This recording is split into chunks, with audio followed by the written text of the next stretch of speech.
Yo, what's Your room happening? looks like a vibe. Huh? What's up? Yeah, Your room looks like a vibe.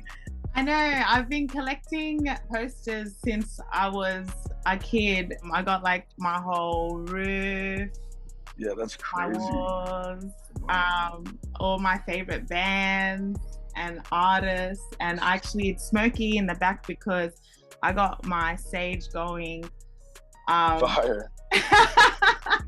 Just wanted to bring like positive vibes into this whole Zoom meeting. Yeah, This absolutely. virtual meeting. Fire. You know what's so crazy? What's up? I got 444 tattooed on me too. Oh, what the hell? That's so tight. Yeah, I see that under your eye. That's so sick. What's that about? Yeah. What's yours about? It's my mother's angel number. So like I just like put it on me for like protection. Yeah, I love it. Thank you. Yeah, that was the first. What does it mean for you? Well, for me, it was the first ever angel numbers that I started seeing before I got into angel numbers, because I didn't really know what it was about. But it happened to me probably like 4 years ago. I was in Atlanta going through like some really deep shit and, you know, just going through a lot of like dark moments in my life. And then I just kept seeing that number. And then, I know I looked into it. And then, you know, I feel like you get more advanced with the numbers you start seeing. So then they don't become, you know, 111, 222. Then they become like, you know, 1010. Or for me right now, it's 808. Yeah, mine's 347 right now. Really? What's 347? Yeah, I have no idea. Look it up. Yeah, I'm about to. Yeah. Yeah, nah, I'm into it. It's all good. But anyway, introduce yourself. Party alone. Oh yeah, I'm Party. That's it. Yeah, where are you For from? sure. I'm from Minnesota, like a super small town. Big Lake. It's just like really like country, it's like redneck vibe, kind of. It's pretty sick though. Yeah. And so you grew up in Minnesota? Mm. And then where are you living right now? You still there or? I just moved to LA in like September. So like I've been out in LA for about 7 months, I think. Like, yeah, 7 months. It's sick. What's LA like? It must be a big difference coming from a small country town, you know, something like LA. It's just different vibes, different energy. Yeah, it's like a whole new perspective on like life.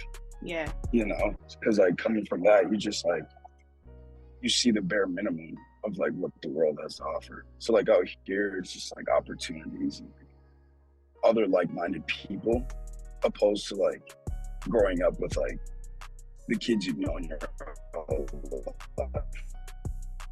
So it's like super tight. Do you go back home? Yeah, for sure. Cause like my whole family's there, you know, and like of course like all the homies are there, so we always go back. But like the last time I went back, it was Christmas and it was like negative 20 degrees. Oh, far out. I've never experienced anything less than Australian 7 degrees. I've never experienced anything in the minus, so I don't know. I think I'll die. Yeah, it sucks. Do you think going back home keeps you grounded? For sure. I think that's the biggest thing. Like for me, just, it's like a reset, you know? Cause like when I'm out here, it's just like go, go, go, go, go. And when it's back home, it's kind of, it's almost too slow at times, you know? Yeah. So I get like more anxious than like go, go, go, go, go. Cause I'm like, damn, I need to be doing something. I need to be like, everything's just same. Yeah. You know? So it's just like, yeah, I don't know. But it definitely is like regrounding in a sense. Yeah, no, it's good. It's always good to kind of keep a balance, because I feel for me personally, I actually stopped coming to LA. I just feel sometimes it's just too much, and you need to definitely stay grounded, you know, keep your energy. And for me, like, I'm all about my piece. So yeah. Me as well. No, that's good. But anyway, talk to me about your music, because, you know, your sound has a mix of raw and emotional expressive lyrics blended with soft electronics. And, you know, you've got like a soothing voice that you kind of throw in the mix of all that. Tell me where you get your musical influence from. I listen to like Bon Iver, amazing group, Morgan Wallen, Lauryn Hill, A Boogie. Oh yeah. Just like a lot of like, just different stuff. Cause like I don't really listen to like one specific genre, because I just feel like it puts a cap on like how you perceive, you know? So like I'm very open to a bunch of different kinds of music, and just I listen to everything. Yeah, that's eclectic. I love it. Yeah.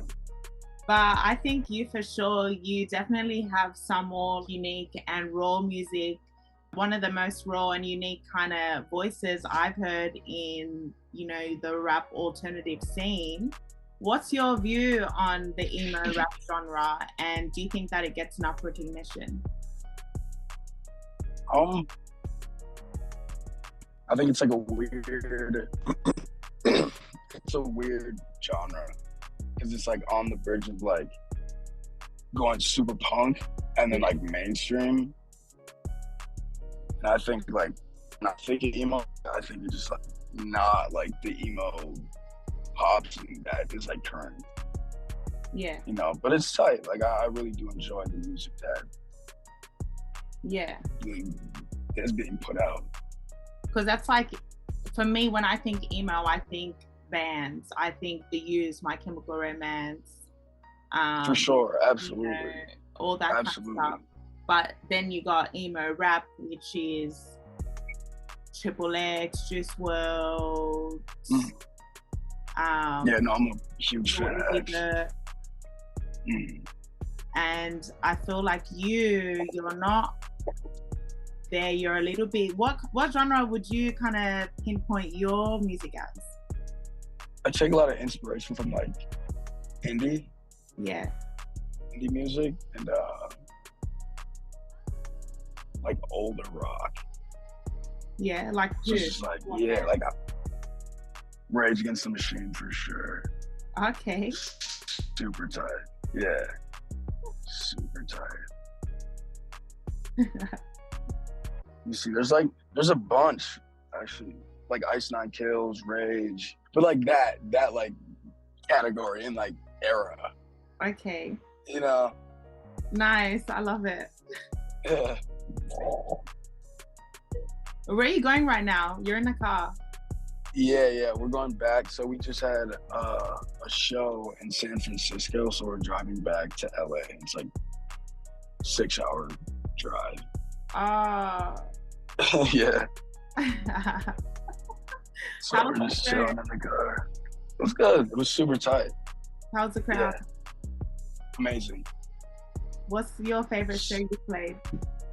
We had a show in Orange County that was super tight. That was probably one of my favorites.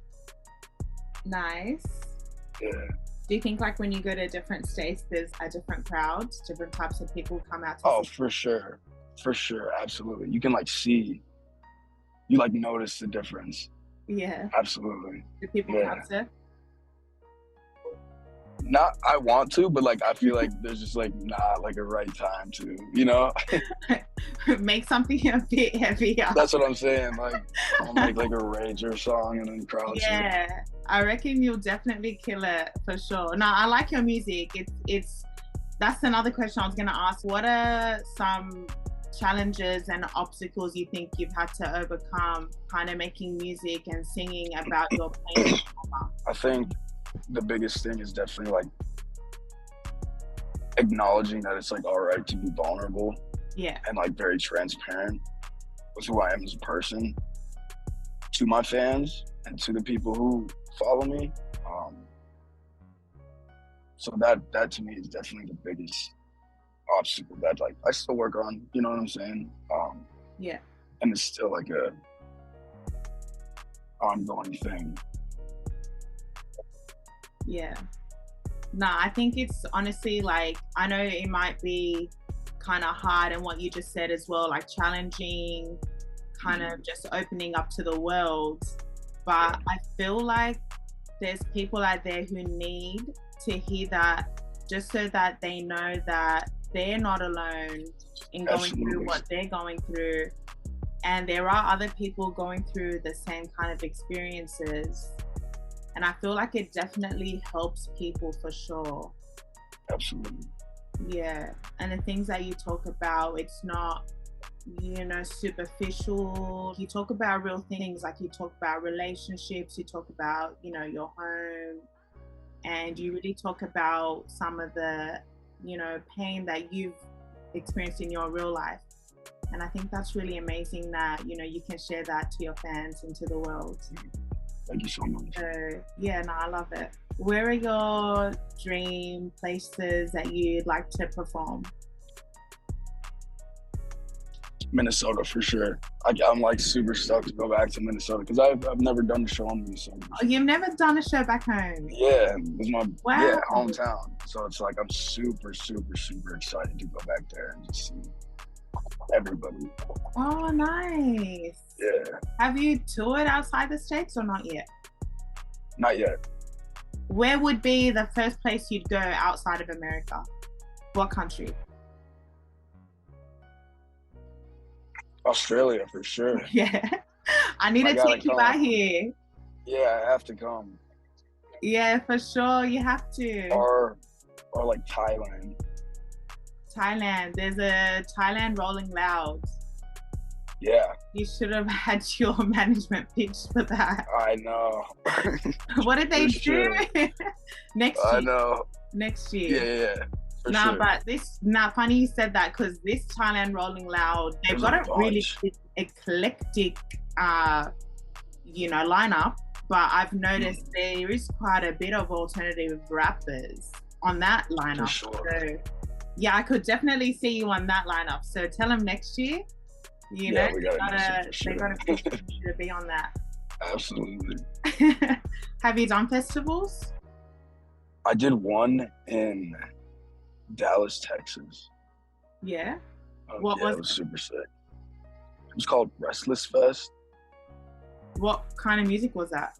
It was like JPEG Mafia, Jaleel, Glaive was there, 44 Phantom. Yeah. It's kind of like it was like a rager fest, honestly. Oh, wow. Yeah. I never heard of that festival in Dallas. It's super sick. Do you like doing festivals, or do you prefer to do more of your own intimate shows? If I had to choose, it'd be my own. Yeah. But, you know, it's good because I feel like with your own shows, people are obviously there specifically for you. So they're most likely going to know your music, know your lyrics, vibe out more. It's more intimate for sure. Yeah. Talk to me about your latest release, Test 11. How did that whole concept and idea come up for that? That song was like, it's a diary entry, like a quick journal entry. I love it. I like that. Thank you so much. Who are your dream collaborations? Who would you really want to work with? Bonnie Bear for sure. They're number one. I really want to work with Morgan Wallen. Oh, yeah. Dad. Yeah. Different. The band Sticky Fingers. Or not. Oh, yeah. That'd be dope. Yeah. You should do dance. Mm. Yeah. For sure. Imagine you get Rage Against the Machine. That would be nuts. That's like bucket list too, for sure. Yeah, then you'd have all crowd surfers. Yeah, facts. Yeah. Absolutely. Nah, that's dope. What advice do you give to young kids battling through mental illness and depression? I think for me it was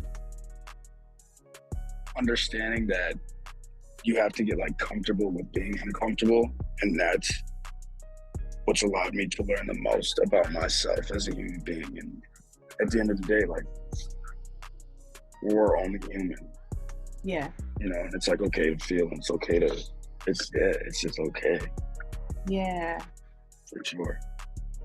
Good advice. I like that you said you have to get comfortable with being uncomfortable. That's cool. Absolutely. I saw like a lot of the comments on your, or like a lot of your videos, and people are just saying that they're saying like it's cool to have someone who is really speaking their truth and doing all that, because I think you are a positive influence to kids battling depression and anxiety and all that. Absolutely. What's next for you? Absolutely. More music, a bunch of content, tour, Yeah. a bunch of fun stuff. Yeah. And it's just like being like experimental and just digging deeper into who I am as a person and my artistry, and just creating better music for sure.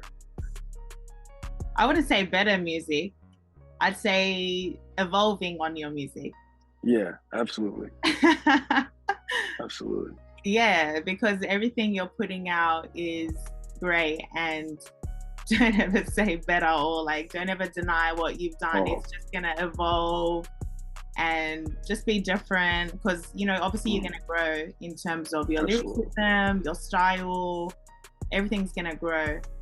But yeah, I can definitely see you playing big shows. I can see you, you know, definitely evolving and growing with your art. You've got a cool vibe, you're different, and it's amazing. Definitely keep going, do what you're doing, don't ever change, and just stay true to yourself. Oh, thank you so much. Yeah, you're awesome. But yeah, thank you so much for being with me today and stepping into my dungeon and in my world. Absolutely, super sick. Shout out Gin and Juice TV. Thank you. See ya. Bye. Bye.